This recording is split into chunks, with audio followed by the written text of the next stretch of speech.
नमस्कार, मैं लालचंद, हिंदी अध्यापक, सरकारी सीनियर सेकेंडरी स्कूल मामोजिया, जिला फाजिल्का। हिंदी विषय के ऑनलाइन शिक्षण में एक बार फिर से आप सभी का हार्दिक अभिनंदन करता हूँ। एक नया विषय लेकर आज आपके सामने फिर से पेश हूँ। 10वीं कक्षा का प्रथम निबंध है मित्रता। इस समय आपकी स्क्रीन पर जो तस्वीर नज़र आ रही है वह हिंदी साहित्य के महान आलोचक, निबंधकार आचार्य रामचंद्र शुक्ल जी हैं। शुक्ल जी का जन्म 1899 ईस्वी में बनारस में हुआ था।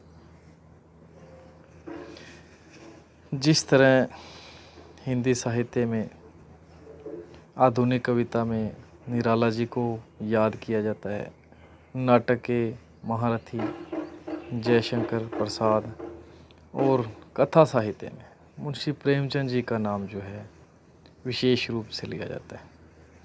काव्य में निराला जी, नाटक में जयशंकर प्रसाद जी और कथा साहित्य में मुंशी प्रेमचंद जी। ठीक उसी प्रकार निबंधों में, निबंधकारों में सबसे महाअनुभवों में आचार्य शुक्ल जी की गिनती की जाती है। अगर निबंधों की बात करें तो इनके निबंध जो है चिंतामणि भाग 1, भाग 2, भाग 3 इसमें संकलित है। जो 10वीं कक्षा का इनका निबंध है, जिस निबंध को 10वीं कक्षा में स्थान दिया गया है, वह हमारे पास मित्रता है। इसमें हमें बताया गया है कि एक मित्र का हमारे जीवन में क्या स्थान होता है,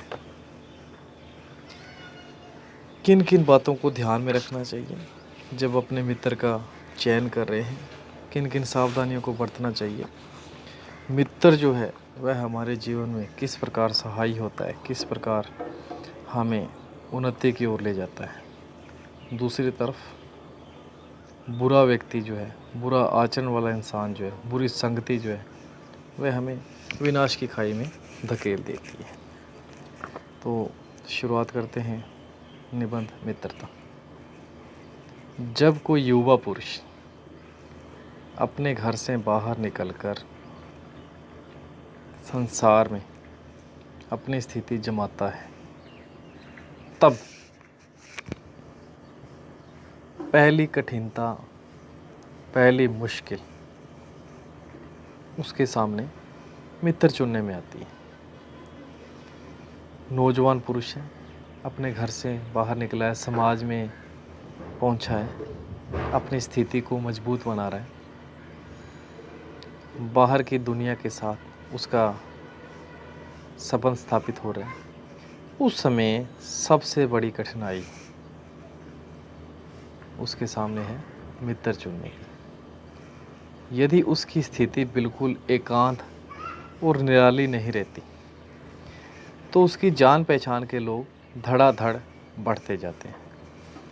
अब जिसका स्वभाव जो है एकांत में रहने का है, या जिसका व्यक्तित्व बाकियों से अलग है, अगर उसको छोड़ दिया जाए, बाकी की बात हो रही है, अगर उसकी स्थिति एकांत और निराली नहीं रहती तो क्या होता है, उसकी जान पहचान के लोग जो हैं वह धड़ाधड़ बढ़ते जाते हैं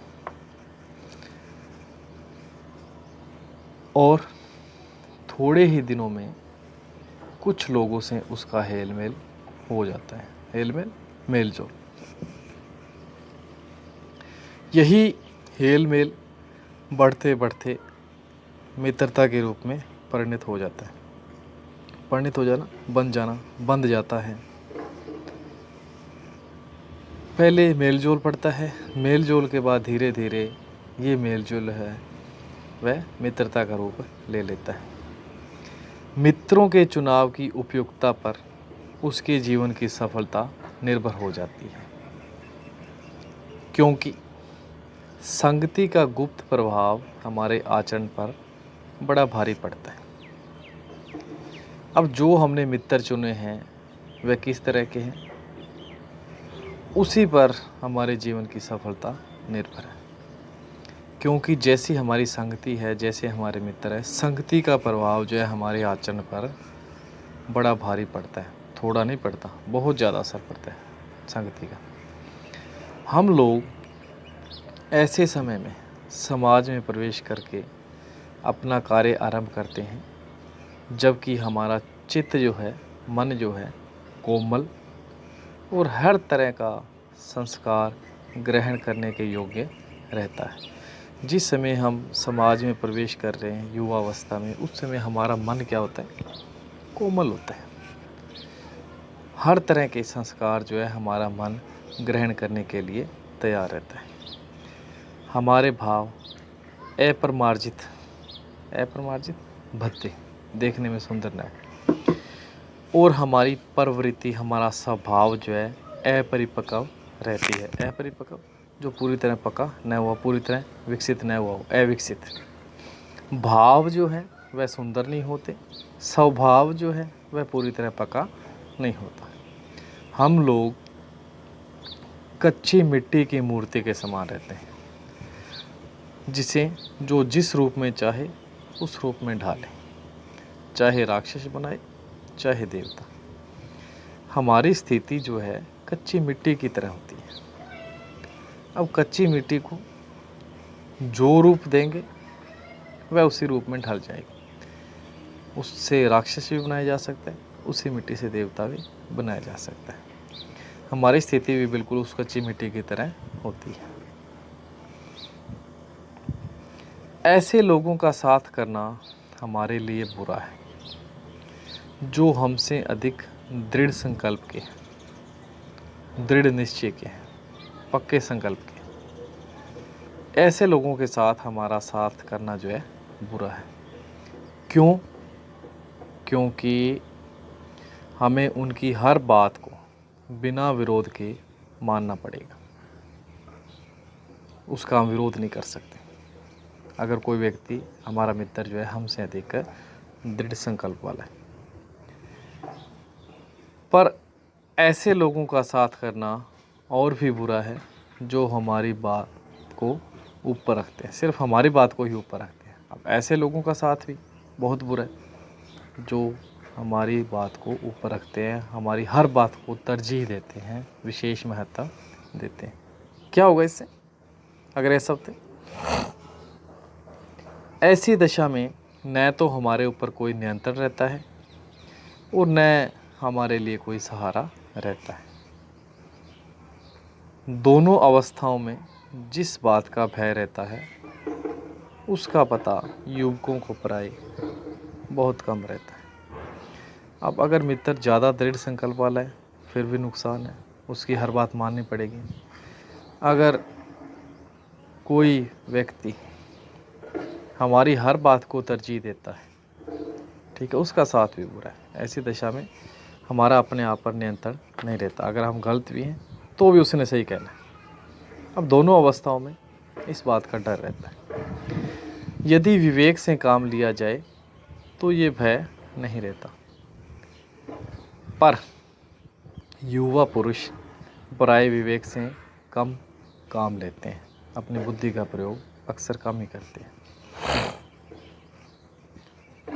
कैसे आश्चर्य की बात है, हैरानी की बात है। देखो, सच्चाई है ये जीवन की, जिसे हम मुंह नहीं मोड़ सकते। सच्चाई क्या है कि लोग एक घोड़ा लेते हैं तो उसके 100 गुण दोष को परख कर लेते हैं, उसके गुणों को, उसके दोषों को परखा जाता है। एक जानवर को खरीद रहे हैं, उसके 100 गुणों को परखा जाता है, पर किसी को मित्र बनाने में उसके पूर्व आचरण, पहले के आचरण और स्वभाव आदि का कुछ भी विचार और अनुसंधान नहीं करते। हम ये नहीं जानना चाहते कि जो अब इसका आचरण, इससे पहले इसका आचरण कैसा था,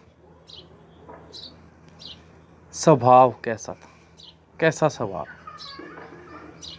इन सब बातों पर ना तो हम विचार करते हैं, ना उनको खोजने का प्रयास करते हैं। अनुसंधान, खोज, वह उसमें सब बातें अच्छी ही अच्छी मानकर अपना पूरा विश्वास जमा देते हैं। हंसमुख चेहरा, बातचीत का ढंग, थोड़ी चतुराई या साहस, यही दो चार बातें किसी में देखकर लोग चटपट उसे अपना मित्र बना लेते हैं। अब दो तीन चीज़ों को ध्यान में रखते हैं, सिर्फ दो तीन चीज़ों को देखकर हम किसी को भी अपना मित्र बना लेते हैं। कौन कौन सी होगी? उसका बातचीत का ढंग, हंसमुख चेहरा, थोड़ी सी चतुराई या साहस। हम लोग ये नहीं सोचते कि मैत्री का उद्देश्य क्या है, मित्रता का उद्देश्य है क्या, मैत्री भाव मित्रता। क्या जीवन के व्यवहार में उसका कुछ मूल्य है? ये बात हमें नहीं सूझती कि ये ऐसा साधन है जिससे आत्म शिक्षा का कार्य बहुत सुगम हो जाता है। आत्म शिक्षा, जीवन का ज्ञान। अगर मित्र अच्छे हैं, मित्रता फिर एक ऐसा साधन बनती है जिससे जीवन का ज्ञान जो है बड़ी आसानी से हम प्राप्त कर लेते हैं। सुगम बड़ी आसानी से, दुर्गम होता है बड़ी मुश्किल से। एक प्राचीन विद्वान का वचन है, विश्वास पात्र मित्र से बड़ी भारी रक्षा रहती है। जिसे ऐसा मित्र मिल जाए उसे समझना चाहिए कि खजाना मिल गया।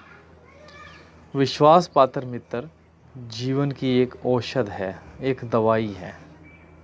अगर विश्वास पात्र मित्र हमें मिल गया जिस पर हम विश्वास कर सकते हैं तो हमारी बड़ी रक्षा होती है, वह एक औषधि के रूप में काम करेगा।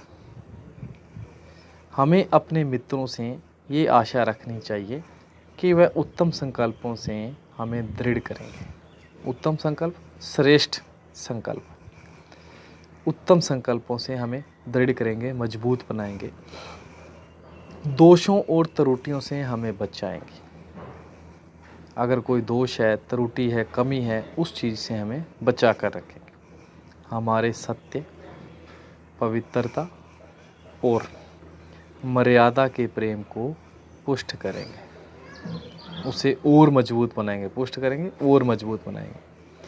जब हम कुमार्ग पर पैर रखेंगे तब वह हमें सचेत करेंगे। जब गलती से या जाने अनजाने में हम बुरे मार्ग पर चलने की कोशिश करेंगे तब वह हमें सचेत करेंगे, जागरूक करेंगे, चेतन करेंगे।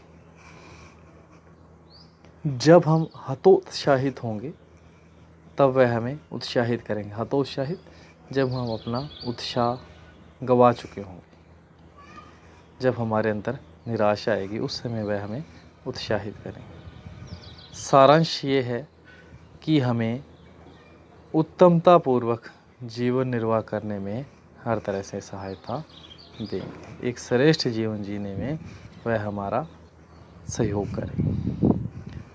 सच्ची मित्रता में उत्तम वैद्य की सी निपुणता और परख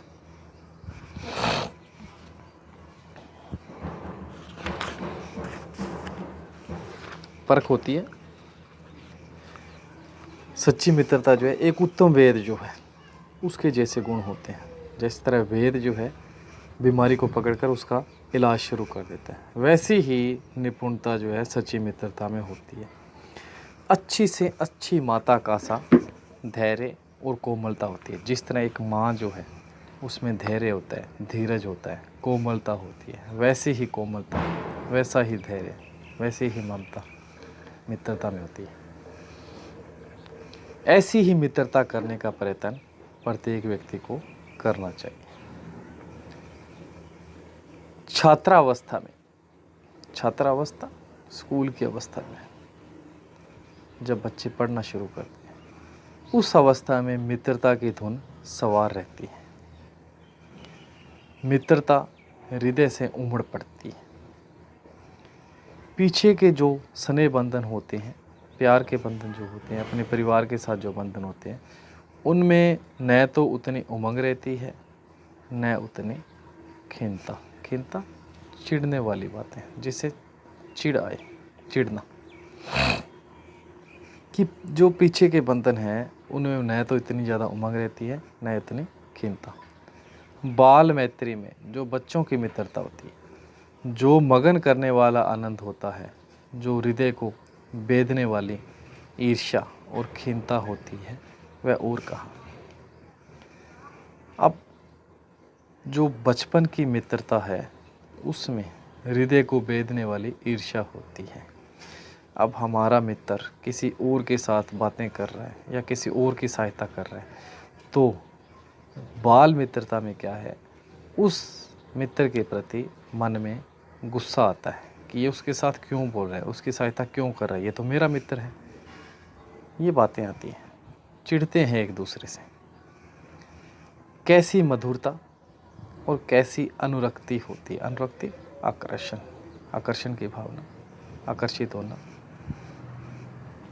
कैसा अपार विश्वास होता है, विश्वास बहुत ज़्यादा होता है बाल मैत्री में। हृदय के कैसे उद्गार निकलते हैं, उद्गार भाव। वर्तमान कैसा आनंद में दिखाई पड़ता है, जो वर्तमान है वो वह बड़ा खुशियों से भरा हुआ, मौज मस्ती से भरा हुआ दिखाई पड़ता है। और भविष्य के संबंध में कैसी लुभाने वाली कल्पनाएं जो हैं मन में रहती है। भविष्य को लेकर लुभाने वाली कल्पनाएं अपने मन में आती रहती हैं। बच्चे ये सोचते रहते हैं कि हम पूरी उम्र इसी के साथ रहेंगे, इसी के साथ मित्रता रखेंगे। कितनी जल्दी बातें लगती है और कितनी जल्दी मानना होता है। छोटी छोटी बातों पर नाराज़गी हो जाती है, फिर थोड़े से समय बाद एक दूसरे को मनाने का प्रयास शुरू हो जाता है। ये बाल मैत्री है जिसमें स्थिरता नहीं होती। मनोभाव जो है उनमें स्वच्छंदता होती है। रूठना मनाना होता है, चिढ़ना होता है। सहपाठी की मित्रता, सहपाठी साथ पढ़ने वाला। इस उक्ति में, इस वाक्य में हृदय के कितने भारी उथल पुथल का भाव भरा हुआ है। किंतु जिस प्रकार युवा पुरुष की मित्रता स्कूल के बालक की मित्रता से दृढ़ होती है, शांत होती है, गंभीर होती है, उसी प्रकार युवा अवस्था के मित्र बाल्य अवस्था के मित्रों से कई बातों में भिन्न होते हैं। बाल मैत्री है, बच्चों की मित्रता, और नौजवानों की मित्रता, दोनों में बड़ा अंतर होता है, बड़ा फ़र्क होता है। मैं समझता हूँ कि मित्र चाहते हुए बहुत से लोग मित्र के आदर्श की कल्पना मन में करते होंगे, मन में सोचते हैं हमारा मित्र ऐसा होना चाहिए, उसमें ये आदर्श होने चाहिए, मन में सोचता रहता है। पर इस कल्पित आदर्श से तो हमारा काम जीवन के झंझटों में चलता नहीं। कल्पना नहीं, वास्तविकता होनी चाहिए, वास्तव में वह आदर्श उसमें होने चाहिए। सुंदर प्रतिभा, मन भावनी चाल, स्वच्छंद प्रकृति, स्वच्छंद आज़ाद विचार वाला, प्रकृति स्वभाव, यही दो चार बातें देखकर मित्रता की जाती है। पर जीवन संग्राम में साथ देने वाले मित्रों में इनसे कुछ अधिक बातें होनी चाहिए। मित्र केवल उसे नहीं कहते जिसके गुणों की तो हम प्रशंसा करें, पर जिससे हम स्नेह न कर सकें। जुबान से उसकी प्रशंसा कर रहे हैं, बड़ा अच्छा मित्र है, पर हम उसके साथ स्नेह प्रेम नहीं कर पा रहे, वह मित्रता नहीं है, उसको मित्र नहीं कहते। जिससे अपने छोटे छोटे काम ही हम निकालते जाएं, पर भीतर ही भीतर घृणा करते रहें, ये भी मित्रता नहीं है। छोटे छोटे काम निकलवा लिए, पर अंदर से उससे हम नफ़रत कर रहे हैं, ईर्ष्या है हमारे मन में उसके प्रति, ये मित्रता नहीं है।